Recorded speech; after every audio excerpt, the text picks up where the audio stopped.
Hello friends, welcome to home food recipes. આજે આપણે બનાવીશું સાઉથ ઇન્ડિયન મેદુવડા, જેને ઘણા લોકો સાંભાર વડા પણ કહે છે. આ મેદુવડાને તમે સવારના બ્રેકફાસ્ટમાં કે સાંજના ડિનરમાં બનાવીને સાંભાર અને નારિયેળની ચટણી સાથે ખાઈ શકો છો. ઉપરથી એકદમ ક્રિસ્પી અને અંદરથી સોફ્ટ આ મેદુવડા બનાવવામાં એકદમ સરળ છે અને ખાવામાં પણ એકદમ ટેસ્ટી લાગે છે. સાંભાર અને નારિયેળની ચટણીની રેસીપી મેં પહેલાં જ ચેનલ પર શેર કરેલી છે. ડિસ્ક્રિપ્શન બોક્સમાં એ બંનેની હું લિંક પણ આપી દઈશ. તો ચલો મેદુવડા બનાવવાનું શરૂ કરીએ. મેદુવડા બનાવવા માટે મેં 1.5 કપ અડદની દાળને પહેલેથી 3 થી 4 વખત ધોઈને 5 થી 6 કલાક પહેલાં પલાળી રાખી હતી અને તમે જોઈ શકો છો દાળ આપણી એકદમ સરસ પલળીને ફૂલી ગઈ છે. જો તમે દાળનો એક દાણો તોડીને જોશો તો આરામથી એ તૂટી જાય છે. જે 200 ml વાળા મેઝરિંગ કપ્સ આવે છે આ રીતના, એવા મેં 1.5 કપ અડદની દાળ લઈને 3 થી 4 વખત ધોઈને અને પલાળી રાખી હતી.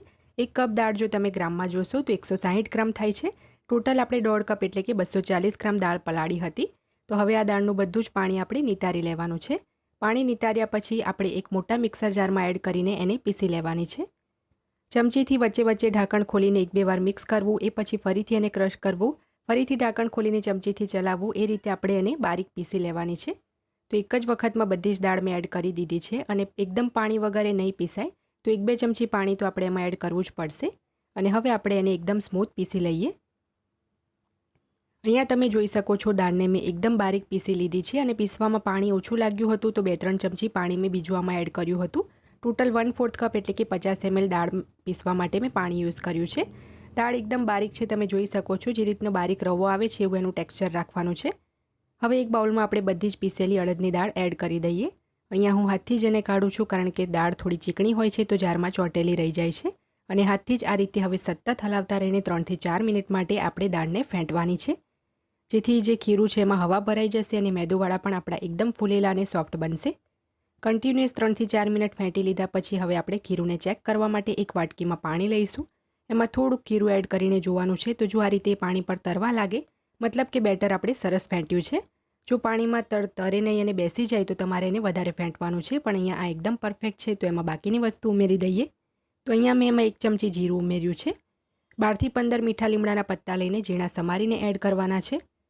2 ચમચી આપણે એમાં છીણેલું આદું ઉમેરીશું. 1 ઇંચનો આદુનો ટુકડો લઈને મેં છીણી લીધો હતો. 5 તીખા લીલા મરચાં ઝીણા સમારીને એડ કરીશું. અડધી ચમચી હિંગ ઉમેરવાની છે. અડધી ચમચી આપણે એમાં કાળા મરીનો પાવડર ઉમેરીશું. 2 મોટી ચમચી એટલે કે 2 ટેબલ સ્પૂન ઝીણા સમારેલા લીલા ધાણા ઉમેરીશું. 1/4 કપ એટલે કે 5 કપ જેટલો ચોખાનો લોટ ઉમેરીશું. એનાથી મેદુવડા એકદમ ક્રિસ્પી બને છે તો થોડો ચોખાનો લોટ એમાં ચોક્કસ ઉમેરવો. હવે આ બધી જ વસ્તુને આપણે સરસ મિક્સ કરીને ફરીથી 1 મિનિટ માટે ફેંટી લેવાનું છે. જેટલું આપણે વધારે ફેંટીશું મેદુવડા પણ એટલા સારા બનશે. હજી આપણે આમાં મીઠું એડ નથી કર્યું, તો આ સ્ટેજ ઉપર આપણે એમાં સ્વાદ મુજબ 1 ચમચી મીઠું ઉમેરી દઈશું. જો મીઠું ઓછું લાગે તો પછીથી પણ એડ કરી શકાય છે. 1/8 ટીસ્પૂન એટલે કે 2 ચપટી આપણે બેકિંગ સોડા એડ કર્યો છે, ખાવાનો સોડા. અને સોડા પર 1 ચમચી પાણી ઉમેરીને બધું એકવાર ફરીથી મિક્સ કરી લઈએ. ગેસ ઉપર તેલ ગરમ કરવા મૂક્યા પછી જેમાં સોડા ઉમેરવો. તો હવે એક બાઉલમાં મેં પાણી લઈ લીધું છે અને બંને હાથ આપણે પાણીવાળા કરી લેવાના છે, જેથી મેદુવડાનું ખીરું હાથ પર ચોંટે નહીં. હવે 1 ચમચી લઈને આપણે અંદાજાથી 2 ટેબલ સ્પૂન જેટલું બેટર લઈશું અને એક હાથથી બીજા હાથથી પહેલા હાથમાં કરતા રહીને ગોળ બોલ બનાવી લેવાનું છે. એ પછી સહેજ એને ચપટું કરીને આપણે એક સેન્ટરમાં એમાં આંગળીથી આ રીતે એક હોલ બનાવવાનો છે. તો આ આપણો મેદુવડો બનીને તૈયાર છે. હવે આપણે એને ગરમ તેલમાં એડ કરી દઈએ. તો સાવધાનીથી હાથ ઊંધા કરીને મેદુવડા તેલમાં છોડી દેવાના છે. બીજી એક મેથડ પણ હું તમને બતાવું છું. તો એક વાટકી ઉપર ભીનો રૂમાલ લપેટીને આપણે સરસ એના પર પાણી લગાવી દઈશું અને એના પર પણ 2 ટેબલ સ્પૂન બેટર લઈને આપણે પાણીવાળો હાથ લઈને આ રીતે ગોળ શેપ કરી લઈશું. હવે એમાં પણ આપણે સેન્ટરમાં એક આંગળીથી હોલ બનાવી લઈશું અને વાટકીને ઊંધી કરીને આપણે તેલમાં મેદુવડો છોડી દેવાનો છે. રૂમાલ મેં વાટકી પર લપેટીને એના જે બધા છેડા છે પાછળથી પકડી રાખ્યા છે. રૂમાલ છૂટવો ના જોઈએ. તો હાથથી ફાવે તો હાથથી, વાટકીથી ફાવે તો વાટકીથી, જે મેથડ તમને પસંદ આવે એ રીતે બધા જ મેદુવડા બનાવી લેવાના છે. મને હાથથી વધારે પ્રેક્ટિસ છે તો હું હાથથી જ એને મૂકું છું. અને એક વાત ખાસ ધ્યાનમાં રાખવી કે એકસાથે 4 થી 5 મેદુવડાથી વધારે બિલકુલ પણ તેલમાં એડ ના કરવા. તેલ પણ અહીંયા મેં એકદમ મીડિયમ ગરમ રાખ્યું છે. તો જારાથી વચ્ચે વચ્ચે ફેરવતા રહીને એને આપણે ક્રિસ્પી અને ગોલ્ડન બ્રાઉન થાય ત્યાં સુધી સ્લો ટુ મીડિયમ ફ્લેમ પર ફ્રાય કરવાના છે. એક બેચને ફ્રાય થવામાં 9 થી 10 મિનિટનો સમય આરામથી લાગી જશે.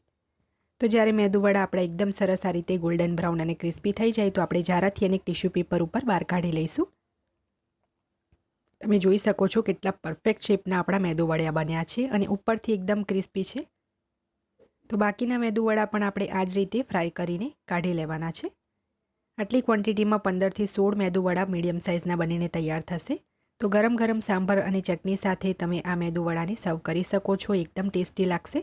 જો તમને મારી આજની આ રેસીપી પસંદ આવી હોય તો મારા વિડીયોને લાઇક કરી, શેર કરી, ચેનલને સબસ્ક્રાઇબ કરવાનું બિલકુલ ના ભૂલશો. સબસ્ક્રાઇબ બટનની બાજુમાં જે બેલ આઇકન છે એને પણ દબાવજો, જેથી તમને મારા દરેક નવા વિડીયોની નોટિફિકેશન મળતી રહે.